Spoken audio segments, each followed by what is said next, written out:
we were two only childs in our family. We were in the same school together for 2 years in elementary school, and then when he was in high school, I was still in elementary school.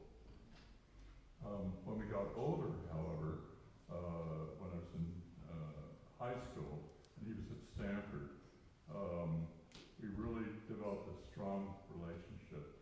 And his graduate year, when I was a senior, he actually taught me how to play piano, and actually performed at the end of the year. A little bit of Bob's background, and one thing that was raised previously is about his humor.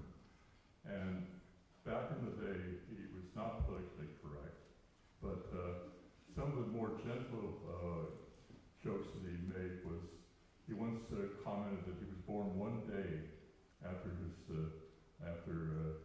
parents were married. Well, what he left out was 1 day and 1 year. Another thing is that when we were trying to get into a car, he said, well, age before beauty, and in your case, you lose in both cases. He also had a musical joke, talked about these fourth graders that really didn't quite understand or comprehend what they were learning, but they were asked to do a composition on Bloch. And so the fourth grader said, well, Johann Sebastian Bach was a great, prolific composer, and he had a number of children that were also into music. And he practiced on a spinster in the attic.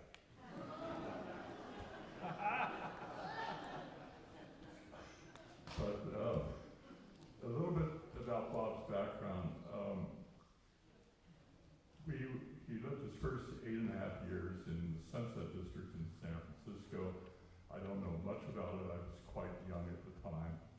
But we moved to Palo Alto in the fall of 1948. I was still not even 3 years old at the time, and Bob entered the 3rd grade at Varghese High School. On our block, there were 3 houses that were built at the same time that we moved in. And 2 doors down was Gertrude Wheat. Now imagine this, 2 doors down. That was his music teacher for 13 years. Can you imagine the coincidence of that happening out of a house that was basically built by the same contractor the same year? But she really started Bob off on his musical career. Around the block on Lowell, beyond Emerson, was Adolph Baller, who was his musical mentor and teacher when he was at Stanford. So all within walking distance. On the other side, on Emerson, were the Bloch twins. And they were also in 3rd grade in the same elementary school, 75-year friends. In fact, Dan was communicating with Bob 1 week before he passed. So, some other things about Bob. He I'm going to be reading Dan Bloch's eulogy because he couldn't be here. He's down in Arizona. Bob was in varsity football. What Dan does talk about is that he was on the sidelines for most of the 3 seasons because he injured himself in his knee and shoulders, and he actually had shoulder surgery like about 5 years ago to deal with these high school football injuries.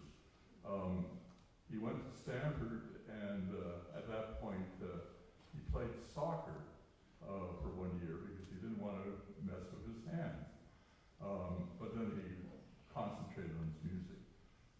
He also matured very early. He was like nearly 180 pounds and 6 foot by the time he was in the 7th grade. And that's one reason why he's in football, because they use him as a guard or a tackle. guy on the team. But he also was very active in politics at the same time. He was elected by his fellow students at Palo Alto High School, as the Chief Justice of the Student Council. And also was very involved with anti-war efforts. 2 years after him, also at Palo High, was Joan Baez, and they had friendship through mutual anti-war people. So that's all I'm going to say right now, but what I'd like to do is read this from Dan Bloch, and again, lifetime friend from 75 years. My name is Dan Bloch. Robert and I became friends when we were 8 or 9 years old. We both lived in the same Palo Alto neighborhood, literally 600 feet away. As kids, we often played together. I always called him Bob. I have many memories of my relationship with Bob. I would like to share some with you. One of the earliest memories I have is that the Bowmans had a TV when few people had one, probably around 1950. The TV screen was circular and was not much more than a foot in diameter. Of course, black and white. A group of us neighborhood boys often went to the Bowman house to watch the Howdy Doody show.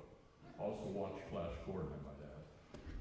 That was greatly looked forward to. One day, a note was on the door that essentially, on our front door, that essentially said, "No TV today." The next day, Bob told us that his and Chris's dad had died at the age of 39. And as you can imagine, that made a deep impression on me. I might add that Dan and George Bloch's dad was the Nobel Prize winner, Felix Bloch, and a refugee from Germany in the wars, or before the wars. Skipping to our high school years, Bob was a starter on the Palo Alto High School champion football team. I recall when Bob decided to go to Stanford for his graduate education, I asked him if he was going to play football for Stanford. He said something like, "No, I have to protect my hands." Already at a young age, Bob knew what he wanted to be, which was a pianist. And I think his love for piano playing was greatly enhanced by his mother, Jane, who was an accomplished pianist and a two-piano organizer. Bob had a mischievous and wild streak as well. After graduating from Stanford, Bob was an officer in the Army. I was a graduate student at Johns Hopkins University in Baltimore, Maryland.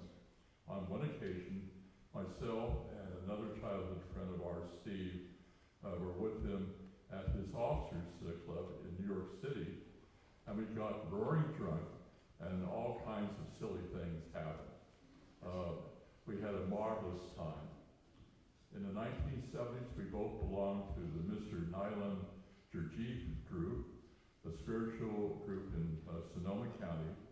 Bob had already been at Chico State for some years as a music professor. During this time, we saw each other frequently, mostly when he attended group functions.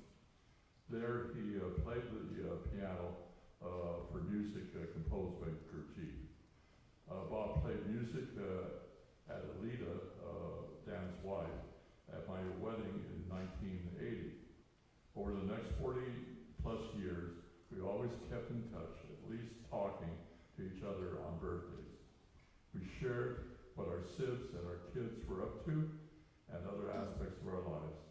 The last time we talked was about a week before he passed. Lita had informed Bob of my physical accident. He had a car accident.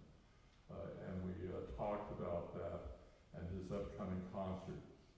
Bob was a very close and dear friend, and I miss him.